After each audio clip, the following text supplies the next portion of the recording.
C'est une attaque inédite contre la démocratie qui nous concerne toutes et tous. Ce 19 septembre, Ariane Lavrieux, journaliste d'investigation pour Mediapart, complément d'enquête et Disclose, a été arrêtée avant de passer 39 heures en garde à vue et son domicile a été perquisitionné. J'ai appris au cours de cette perquisition que j'étais placée sous surveillance depuis un certain temps. C'est une violation extrême de la liberté d'informer et surtout de la protection des sources journalistiques. Cette opération a été menée par la DGSI, la Direction Générale de la Sécurité Intérieure, et fait suite aux révélations de la journaliste qui impliquent la France dans des crimes commis par la dictature égyptienne. Notre source nous a transmis des centaines de documents classés confidentiels défense. Les réactions à cette atteinte à la liberté d'informer ont été immédiates et nombreuses. Le 21 septembre, une quarantaine de sociétés de journalistes dénonçaient une attaque sans précédent contre la protection du secret des sources. Ils écrivent « Cette situation gravissime qui s'inscrit dans un contexte de multiplication des procédures contre les journalistes ces dernières années, convocation par la Direction Générale de la Sécurité Intérieure, tentative de perquisition d'une rédaction, doit mobiliser toutes les personnes attachées à la liberté d'informer en France. » C'est sans précédent, enfin, on a l'impression qu'on s'habitue un petit peu aux entraves à la liberté de la presse. Même à l'international, des journalistes ont manifesté leur soutien à Ariane Lavrieux. Car ce n'est pas la première fois qu'une journaliste est traitée comme une délinquante en France. Le gouvernement, accusé de cautionner ces atteintes à la liberté de la presse, ne réagit pas, ou presque. Est-ce que c'est normal qu'une journaliste passe une nuit en cellule dans une démocratie ? Pardon encore une fois pour votre question, vous allez dire que je vous en veux, c'est pas du tout le cas, mais là on n'est pas dans un sujet qui a été abordé dans le cadre de l'enceinte gouvernementale. On est sur un sujet lié à la liberté de la presse et à la vitalité d'une démocratie, c'est important. Je suis porte-parole du gouvernement, c'est-à-dire que je porte la parole du gouvernement. Pourtant, cette nouvelle tentative d'intimidation ne doit pas passer inaperçue. La liberté d'informer, une des bases de la démocratie, ne serait-elle plus respectée en France ? N'y a-t-il plus de limites ? Nous avons une presse qui ne cherche plus la vérité. C'est une escalade coercitive à l'encontre des journalistes qui est sans précédent. Pourquoi cet épisode doit-il nous alerter sur l'état de la liberté d'expression ? Et dans quel contexte cette atteinte au travail des journalistes s'inscrit-elle ? C'est à toutes ces questions que l'on va répondre dans cette émission un peu spéciale sur Blast.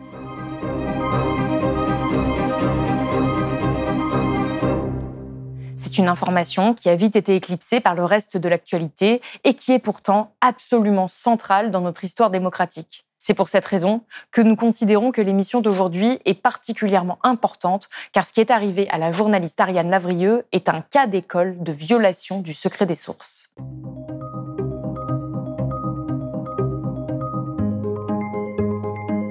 L'enquête, les mémos de la terreur, publiée le 21 novembre 2021, révèle comment une mission du renseignement français, appelée CIRLI, a été détournée par le régime égyptien au profit d'une campagne d'exécution arbitraire. Les informations fournies par l'avion de surveillance des services français, mis au service de l'armée égyptienne, ont été utilisées pour bombarder des citoyens soupçonnés de contrebande, des réseaux de trafiquants d'armes, de drogue ou de migrants. On parle ici de centaines de civils qui auraient été tués avec la complicité du gouvernement français. C'est cela que les renseignements ne voulaient pas voir divulgué. C'est ces informations qui ont valu à Ariane Lavrieux de voir son domicile perquisitionné, son ordinateur fouillé et un interrogatoire de plusieurs dizaines d'heures dans le cadre d'une information judiciaire ouverte pour appropriation et divulgation du secret de la défense nationale. L'objectif de toute cette opération était d'obtenir des informations sur les sources de ces révélations. Ce qui constitue une violation de la liberté d'informer, mais aussi de la protection des sources journalistiques, qui est un fondement du métier de journaliste. Celles et ceux qui prennent des risques pour informer doivent être protégés. La protection des sources est, selon la Cour européenne des droits de l'homme, une des pierres angulaires de la liberté de la presse. Sans cette protection, par exemple, aucune grande révélation qui ont parfois changé le cours de l'histoire n'aurait pu voir le jour. Notre métier consiste à avoir des informations auprès de gens qui ne sont pas censés nous les donner, voire même qui violent un règlement ou la loi pour nous les donner. Et donc on ne peut pas être considéré comme les receleurs d'une violation d'un secret commis par un autre. Si on considère que nous sommes les receleurs de cela, alors il faut qu'on pose les stylos. Nous sommes condamnés à recopier des communiqués de presse ou le journal officiel de la République ou le bulletin municipal de je ne sais où. Pour Reporters sans frontières, ce qui est arrivé à Ariane Lavrieux est la démonstration de la faiblesse des garanties dont bénéficient les journalistes pour protéger leurs sources en droit français. L'ONG demande donc la révision de la loi Dati sur la protection du secret des sources. Alors même que 2 jours après la garde à vue d'Ariane Lavrieux, un ex-militaire a été mis en examen à Paris, suspecté d'avoir renseigné la journaliste. Il a été mis en examen pour détournement et divulgation du secret de défense nationale par son dépositaire. 2 infractions passibles de 7 ans d'emprisonnement et 100 000 € d'amende. Il a également été placé sous contrôle judiciaire, a précisé le ministère public. On reproche à Ariane d'avoir violé le secret défense, c'est-à-dire d'avoir eu accès à des sources au sein de l'armée qui lui ont permis de révéler ses secrets d'État. En fait, là, c'est un enjeu de démocratie. Si on ne peut pas dénoncer des atteintes aux droits de l'homme, des atteintes à la démocratie, ça devient très très grave. C'est pas des informations que l'État doit conserver. On ne peut pas laisser l'État français faire uniquement ce qu'il veut. Dans un communiqué, la secrétaire générale d'Amnesty International, Agnès Callamard, écrit « Cette affaire ne se résume pas au fait de museler une journaliste en particulier et de menacer la confidentialité de ses sources. Ces actions s'inscrivent dans une offensive plus vaste, quasi systématique, contre les journalistes d'intérêt public qui s'efforcent de faire la lumière sur les actions opaques des services de renseignement français. » Les citoyens français, les citoyennes françaises ont le droit de savoir ce que font les gouvernements en leur nom. Ils ont le droit de savoir où partent leurs impôts, dans quelles opérations militaires partent leurs impôts. Et si ça sert à tuer des civils, eh bien elles doivent le savoir. Parce qu'on est en démocratie. Or, l'information d'intérêt public devient de plus en plus difficile à transmettre en tant que journaliste. Notamment parce que face à ce principe fondamental en démocratie, on invoque de plus en plus facilement un risque pour la sécurité nationale. C'est d'ailleurs ce qui a servi à justifier la garde à vue d'Ariane Lavrieux, bien que cet argument soit fallacieux, comme le dénonce Disclose. Le média écrit « Nous ne travaillons pas à la déstabilisation de la politique étrangère de la France, mais à son assainissement. Lorsque des dérives graves et des violations des droits de l'homme sont mises au jour, il faut les assumer ou les corriger, pas s'attaquer aux messagers. » C'est d'ailleurs la 5e fois qu'un journaliste de Disclose est entendu par la DGSI. Si cette vidéo est si importante, c'est que l'histoire d'Ariane Lavrieux est loin d'être un cas isolé. Le lendemain de sa perquisition, 3 journalistes de Libération ont été convoqués par la police judiciaire de Lille après une série d'articles sur la mort d'un jeune Roubaisien tué par un policier. Leur enquête souligne les manquements de l'IGPN et de la juge d'instruction dans la conduite des investigations concernant la mort d'Amine Leknoun.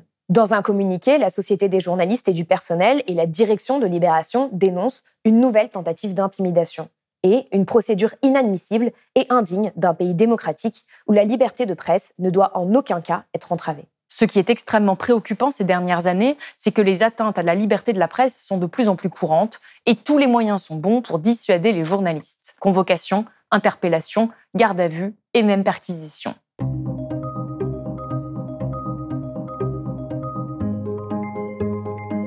Commençons par les affaires récentes qui concernent des convocations de la Direction générale de la sécurité intérieure, ou DGSI. En décembre 2022, 3 journalistes, Benoît Colomba, Jacques Monin, de la cellule Investigation de France Info, et Geoffrey Livolsi, de Disclose, sont auditionnés après la publication d'une enquête sur des soupçons de trafic d'influence au sein de l'armée française datant de 2018. Il leur est reproché d'avoir porté atteinte au secret de la défense nationale, toujours le même argument donc, notamment en dévoilant le nom d'un membre d'une unité des forces spéciales. Le journaliste de Disclose, Geoffrey Livolsi, affirme alors que ces convocations sont une nouvelle tentative d'intimidation contre les journalistes enquêtant sur l'armée. Nouvelle tentative d'intimidation car Geoffroy Livolsi avait déjà été convoqué en 2019 par la DGSI aux côtés de Mathias Destal, cofondateur de Disclose, et Benoît Colomba, pour les mêmes motifs, après des révélations concernant l'utilisation d'armes françaises au Yémen. C'est une forme d'intimidation, je dirais, d'un signal qui est lancé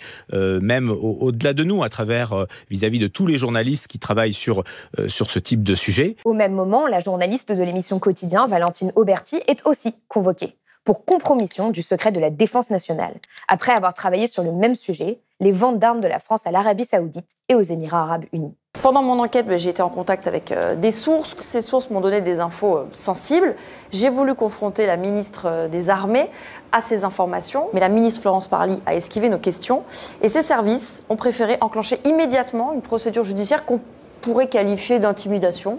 Valentine Auberti décide alors de ne répondre à aucune question et rappelle, comme Ariane Lavrieux, que ces auditions ont pour objectif d'identifier les sources des journalistes qui sont protégés par la loi. Si on fait le compte, à notre connaissance et à notre connaissance seulement, 8 journalistes convoqués, interrogés par la police en 4 mois. Ça voudrait dire qu'il y a des sujets sur lesquels les journalistes n'ont pas le droit d'enquêter. Or, si ces sujets sont d'intérêt général, alors ils méritent qu'on travaille dessus, parce que si on ne travaille plus dessus, vous, les citoyens, nous tous, on ne sera plus informés correctement. À la même période, Ariane Chemin, journaliste au Monde, est auditionnée avec Louis Dreyfus, directeur de la publication, dans le cadre d'une enquête pour révélation de l'identité d'un membre des forces spéciales après la publication d'un article sur Alexandre Benalla. Dans un article du Monde, il témoigne « Tout est fait pour que ce soit intimidant ». Ça ressemble quand même un peu au bureau des légendes. On arrive au 4e sous-sol, c'est gris, il y a des néons, une paire de menottes qui pendouille à côté de vous. Vous êtes interrogé dans un cadre qui est normalement réservé à des personnes soupçonnées de terrorisme ou des terroristes. Donc c'est vrai qu'on a l'impression d'une erreur de casting. Un peu, c'est ça qui m'a frappé le plus. Mais vous voyez, je suis pas traumatisée. Et surtout, j'ai davantage pensé à des jeunes journalistes comme ceux de Disclose ou qui n'avaient pas derrière eux un journal influent ou une rédaction influente comme à Radio France et au Monde. Là, je pense que c'est plus compliqué pour eux que pour moi. Il faut bien imaginer ce que tout cela implique. Nous, journalistes, qui sommes aussi des citoyens, devons vivre avec l'idée que nous pouvons être mis sous surveillance, perquisitionnés, et que nous pouvons être soumis à des interrogatoires où tout est fait pour nous mettre sous pression. Autant vous dire que cela peut clairement dissuader de mener certaines enquêtes, ce qui ne semble pas souhaitable en démocratie. Mais il arrive aussi que la justice consacre la liberté d'informer et la protection des sources. Le 2 juillet 2022, le tribunal de Nanterre a condamné l'État pour une tentative de perquisition menée en 2019 dans les locaux de Mediapart dans le cadre de l'affaire Benalla. Voilà ce qu'affirme le jugement. La perquisition litigieuse n'était ni nécessaire dans une société démocratique, ni proportionnée à l'objectif poursuivi au sens de la jurisprudence de la Cour européenne des droits de l'homme sur la liberté de la presse. En février 2019, cette perquisition avait relancé le débat sur les limites du cadre juridique actuel sur la protection du secret des sources. Elle faisait suite à la publication en janvier par Mediapart d'extraits sonores d'une conversation entre l'ex-chargé de mission de l'Élysée Alexandre Benalla et l'ancien employé d'En Marche Vincent Crase, datant du 26 juillet, soit 4 jours après leur mise en examen et en violation de leur contrôle judiciaire. Un truc de dingue. Le patron hier soir, il m'envoie un message. Il me dit tu vas les bouffer. T'es plus fort qu'eux, c'est pour ça que je t'avais auprès de moi. Le parquet de Paris avait, dans les jours suivants, ouvert une enquête pour détention illicite d'appareils ou de dispositifs techniques de nature à permettre la réalisation d'interceptions de télécommunications ou de conversations et atteinte à l'intimité de la vie privée. Et c'est dans ce cadre-là que 2 magistrats et 3 policiers ont essayé de perquisitionner les locaux de Mediapart pour récupérer les enregistrements. À 11h10, le lundi 4 février 2019, débarque une escouade judiciaire et policière à Mediapart dans nos locaux. Et ces gens-là, ils ne s'intéressaient pas à l'oligarque russe copain de M. Benalla. Ils ne s'intéressaient pas à la violation du contrôle judiciaire de M. Benalla et Crase. Non, ils s'intéressaient à quoi? À Mediapart. Pour tuer le message, ils cherchaient à attaquer, à décrédibiliser le messager. Une initiative vivement dénoncée à l'époque par Mediapart, plusieurs médias et l'opposition. Car cette perquisition semblait clairement motivée par des considérations personnelles et politiques, mais elle était aussi contraire au code de procédure pénale. 4 ans après cette tentative de perquisition, l'ambiance n'a pas changé, elle s'est même empirée. Et c'est dans ce contexte que commenceront le 3 octobre les États généraux de l'information, une promesse de campagne d'Emmanuel Macron. En 2022, il avait expliqué vouloir lutter contre toutes les tentatives d'ingérence et donner aux journalistes le meilleur cadre pour remplir leur mission essentielle. Au-delà des beaux discours, nous attendons aujourd'hui des pouvoirs publics que notre métier et ses conditions d'exercice soient protégés et défendus réellement. Pourtant, il est de plus en plus difficile d'y croire. Au regard des réactions du gouvernement sur la garde à vue d'Ariane Lavrieux. Quand j'entends la Première ministre dire au Monde qu'on interroge 3 jours après sur mon cas, elle répond « Quoi, il y a une histoire d'Égyptiens ?» Mais quel mépris! Et de la lente dérive à laquelle nous assistons depuis le premier mandat d'Emmanuel Macron.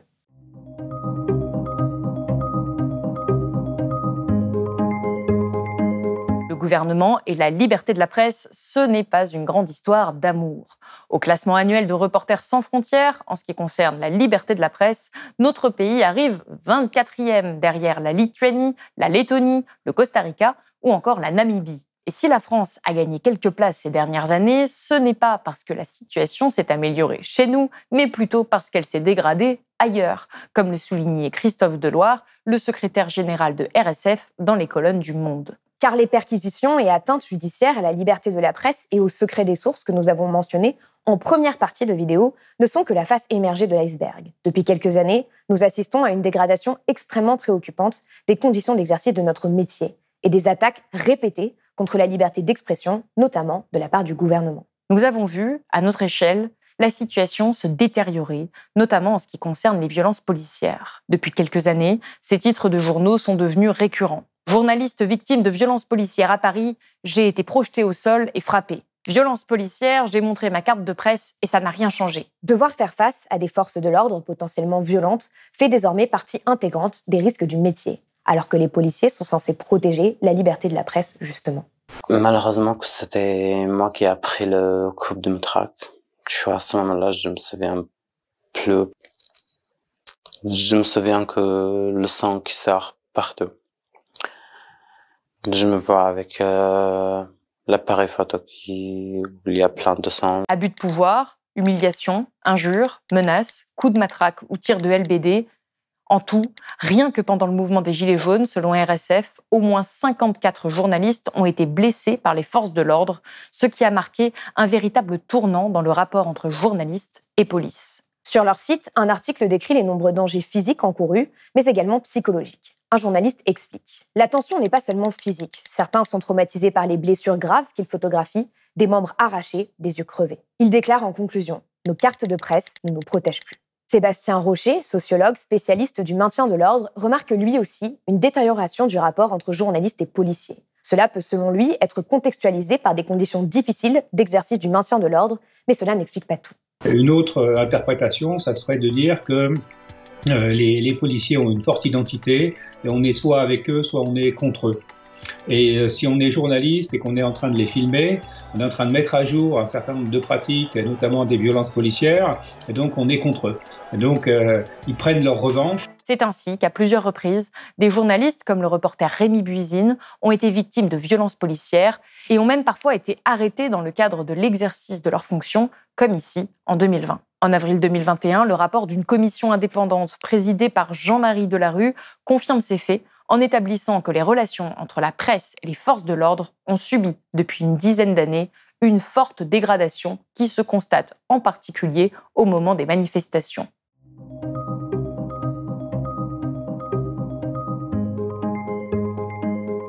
Face à ce constat inquiétant dans une démocratie dénoncé par de nombreux observateurs et ONG comme Amnesty International ou la Ligue internationale des droits de l'homme, le gouvernement français, loin de mettre en place des mesures pour préserver la liberté de la presse, a fait passer ou essayé de faire passer plusieurs lois fragilisant encore les conditions d'exercice au sein de notre profession. À l'automne 2020, un projet de loi promu par le ministre de l'Intérieur, Gérald Darmanin, prévoit de renforcer les droits des policiers. L'un des articles, l'article 24, prévoit tout simplement de punir d'1 an de prison et de 45 000 € d'amende la diffusion par tout moyen de l'image, du visage ou tout élément d'identification d'un policier ou d'un gendarme en intervention quand cette diffusion a pour but qu'il soit porté atteinte à son intégrité physique ou psychique. Un article extrêmement vague qui pourrait permettre de traîner n'importe quel journaliste ou média devant les tribunaux et qui va être à l'origine d'une levée de boucliers dans la profession qui dénonce alors une atteinte à la liberté d'informer. La foule est si nombreuse qu'il est impossible de déterminer le début et la fin du cortège. Après des semaines de manifestations et de batailles parlementaires, l'article sera finalement modifié. Mais l'intention était bien là. Et cela s'inscrit dans un contexte plus global de rapports plus que tendus avec les journalistes. En 2020 toujours, le gouvernement lance un site Desinfox qui entend lutter contre les fake news. Dans les faits, un site gouvernemental trie les médias qu'il juge fiables et ceux qu'il juge non fiables. Sur le site, évidemment, aucune trace, par exemple, des articles de Mediapart, un site d'investigation qui a révélé de nombreuses affaires compromettantes pour le gouvernement. Là encore, une partie de la profession s'indigne, une partie de l'opinion publique également, et le gouvernement finit par retirer le site. Mais on peut noter qu'il est peu commun dans nos démocraties occidentales qu'un gouvernement ait même l'idée de créer un site pour répertorier les médias fiables ou non. Dès 2018, le gouvernement avait fait passer une autre loi qui portait directement atteinte à la liberté de la presse. On l'a vite oubliée, mais elle est toujours en vigueur. Il s'agit de la loi relative à la protection du secret des affaires. De nombreuses associations de journalistes et ONG dénoncent alors les conséquences désastreuses pour tous ceux qui seraient amenés à dévoiler au public des manquements importants de la part des entreprises. À l'époque du passage de la loi, la journaliste Élise Lucet alerte désespérément dans de nombreux médias sur la dangerosité potentielle de cette loi. Cette loi est une arme de dissuasion massive pointée sur les médias, tout simplement parce qu'il y a des risques de demande de dommages et intérêts de la part des entreprises extrêmement importants. Et évidemment, comme les entreprises de presse sont assez fragiles aujourd'hui, il y a un véritable risque d'autocensure. 5 mois après l'entrée en vigueur de cette loi, le journal Le Monde explique qu'elle a déjà été utilisée, notamment contre le journal lui-même. La rédaction dit s'être vue refuser l'accès à des documents d'intérêt public, réclamés au cours de l'enquête Implant Files, menée en collaboration avec le Consortium international des journalistes d'investigation pour révéler un scandale sanitaire mondial sur les implants médicaux. On avait pointé du doigt les dérives, le flou total sur le secret même, la notion de secret d'affaires. Ça peut être tout et n'importe quoi, c'est tout ce qui est protégé. Et donc on surveillait. Et c'est tombé a fortiori de la part d'un organisme quasi public, qui dit non, vous n'aurez pas accès à ces données, qui sont des données d'intérêt public. Enfin, je veux dire, il n'y a pas plus prépondérant que la santé comme intérêt public. Pour des raisons de protection du secret commercial, vous n'aurez pas accès à ces données-là. En 2022, un syndicat journaliste dénonce une autre attaque à la liberté de la presse à cause de cette loi. Le groupe Altis de Patrick Drahi a obtenu gain de cause contre le média Reflet et fait interdire la publication de plusieurs articles sur l'entreprise. En 2023, la Cour d'appel a finalement donné raison aux médias Reflet, mais le groupe a déposé d'autres plaintes contre le média qui n'est donc toujours pas tiré d'affaire. Plusieurs années après la promulgation de la loi, les professionnels du secteur s'inquiètent toujours de ses retombées.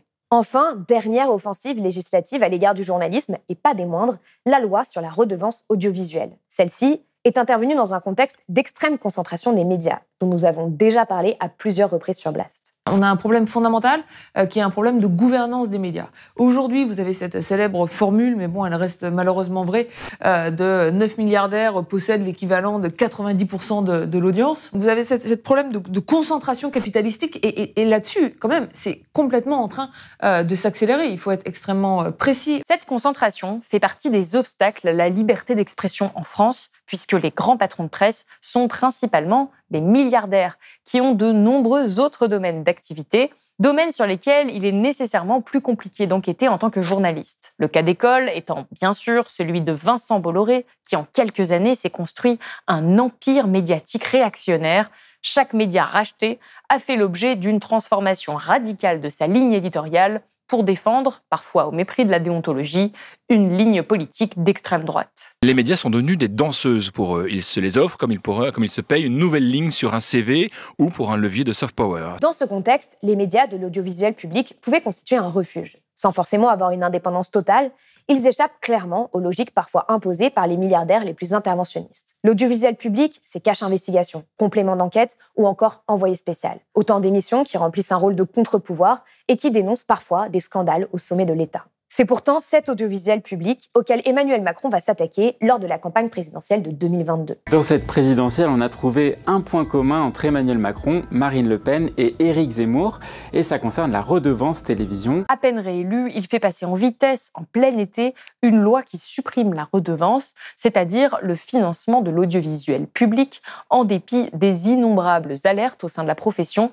des grèves et mobilisations. Avec les coupes budgétaires, avec les suppressions d'emplois, les réductions d'effectifs, l'aggravation des conditions de travail, le rythme de travail qui est toujours de plus en plus rapide. Donc la suppression de la redevance, on la vit déjà. Et là, elle est concrétisée par une menace encore plus grave de budgétiser les ressources de la télévision publique, ce qui nous laissera beaucoup plus à la main du gouvernement comme une autre dépense. Et si beaucoup d'entre nous ont déjà oublié cette loi, elle a marqué un vrai tournant dans la fragilisation d'une partie de la profession. Désormais, le financement de la télévision et de la radio publique est extrêmement flou. Récemment, le syndicat CGT de l'audiovisuel public affirmait que, selon ses sources, le ministère du Budget serait fortement tenté de basculer le financement de l'audiovisuel public directement sur le budget de l'État, c'est-à-dire exactement ce que redoutait la profession depuis le début. Il alertait. Il n'est pas normal qu'en France, ce soit systématiquement un homme et son petit aréopage de conseiller à la tête de l'État qui décide.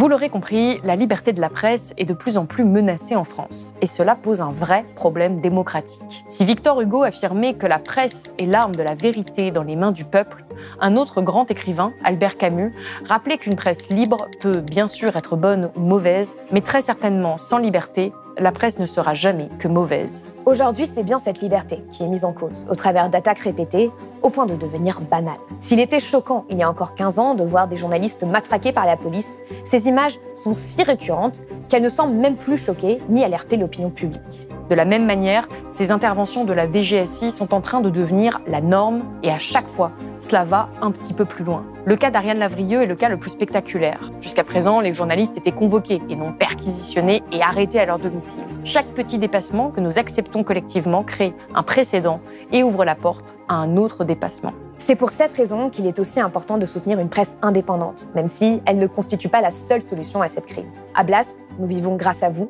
notre audience, et nous ne pourrions pas faire des émissions comme celle-ci sans votre contribution. Donc, si vous le pouvez, n'hésitez pas à faire un don ou à vous abonner sur blast-info.fr. À très vite sur Blast.